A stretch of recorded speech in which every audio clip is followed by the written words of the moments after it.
میں ایک سرکاری محکمے میں جاب کرتا ہوں۔ یہ سردیوں کے دن تھے اور میں مصروفیت کے باعث 2 ماہ 15 دن کے لمبے عرصے بعد گھر چھٹی گیا۔ گھر پہنچا تو عید کا سماں تھا۔ ماں باپ بہن بھائی سب بہت خوش تھے۔ میں نے اس مہینے کی تنخواہ والدہ کے ہاتھ پر رکھ دی۔ والدہ نے رقم کا کچھ حصہ اللہ کی راہ میں خرچ کرنے کی نیت سے علیحدہ کیا اور کہا کہ اس رقم سے ایک بیوہ عورت کے گھر راشن خرید کر پہنچا دینا جو دور کے ایک گاؤں میں رہتی تھی۔ میں اسی وقت گیا اور راشن خرید کر لایا۔ گھر میں میرے لیے پرتکلف طعام کا انتظام کیا گیا تھا۔ بہن بھائیوں کے ساتھ مل کر لذیذ کھانوں کے مزے اڑائے اور سفر کی تھکاوٹ دور کرنے کی غرض سے رضائی میں گھس گیا۔ آنکھیں نیند سے بوجھل ہو رہی تھیں کہ اچانک اس بیوہ عورت اور اس کے یتیم بچوں کا خیال آیا۔ ارادہ کیا کہ ابھی جاؤں اور سامان پہنچا آؤں۔ طبیعت میں سستی تھی، سوچا کل پہنچا دوں گا، لیکن بعد میں خیال آیا میں تو پرتکلف کھانے کا مزہ لے چکا، کہیں وہ بچے بھوکے نہ ہوں۔ اسی وقت لحاف سے نکلا، ایک چادر اوڑھی، تھیلا موٹر بائیک پر رکھا اور اس کے گھر کی طرف نکل پڑا۔ شدید سردی تھی، دھند بھی بہت زیادہ تھی۔ ایک دور گاؤں میں اس عورت کا گھر تھا۔ اس کا شوہر مزدوری کرتا تھا اور 4 بچے تھے۔ ایک ناگہانی حادثے میں شوہر کی موت ہو گئی اور اب اس کے یتیم بچوں پر دست شفقت رکھنے والا کوئی نہ تھا۔ قسمت بھی بہت ستم ظریف ہے۔ خیالات کا ایک سفر لیے اس بیوہ عورت کے گھر کے باہر پہنچا۔ گھر گیا تھا بلکہ ایک ڈربہ تھا۔ ایک کمرہ، چھوٹا سا صحن اور ایک قمیدہ سی 4 دیواری تھی۔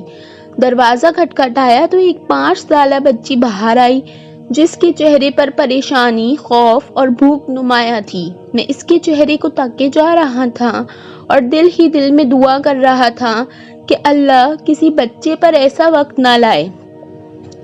اس بچی نے ایک پرانا سا جوڑا پہنا ہوا تھا اور شدید سردی میں ایک پھٹی پرانی جرسی پہنی ہوئی تھی۔ پاؤں برہنہ تھے، وہ بھی اس سردی میں کہ پیروں کو جما کے رکھ دے۔ میں نے کچھ کہے سنے بغیر راشن والا تھیلا زمین پر رکھا۔ تھیلے کو دیکھتے ہی وہ بولی، کیا اس میں کھانے کا سامان ہے؟ یہ سننا تھا کہ میں حیران ہو گیا۔ ایک بار پھر اس نے یہی سوال دہرایا۔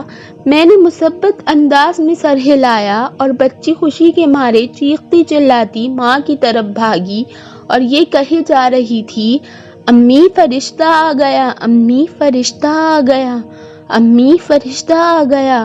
اور پھر 2 اور چھوٹے چھوٹے بچے خوشی کے مارے دروازے پر دوڑے چلے آئے، کبھی مجھے دیکھتے، کبھی اس تھیلے کو، اور خوشی سے لوٹ پوٹ ہوئے جا رہے تھے۔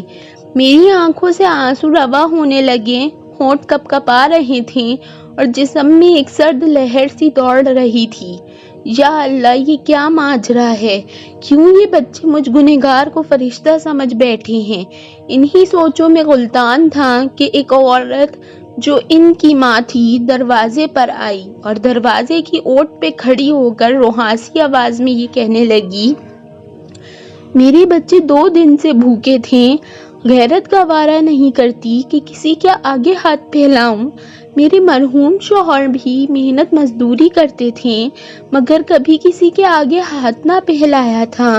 ان کے چلے جانے کے بعد ان کی دیکھ بھال کرنے والا کوئی نہیں، رشتہ داروں نے ہاتھ کھینچ لیے ہیں اور محلے والے بھی مدد نہیں کرتے، مگر کبھی کبھی آپ جیسے نیک دل لوگ مدد کر دیتے ہیں۔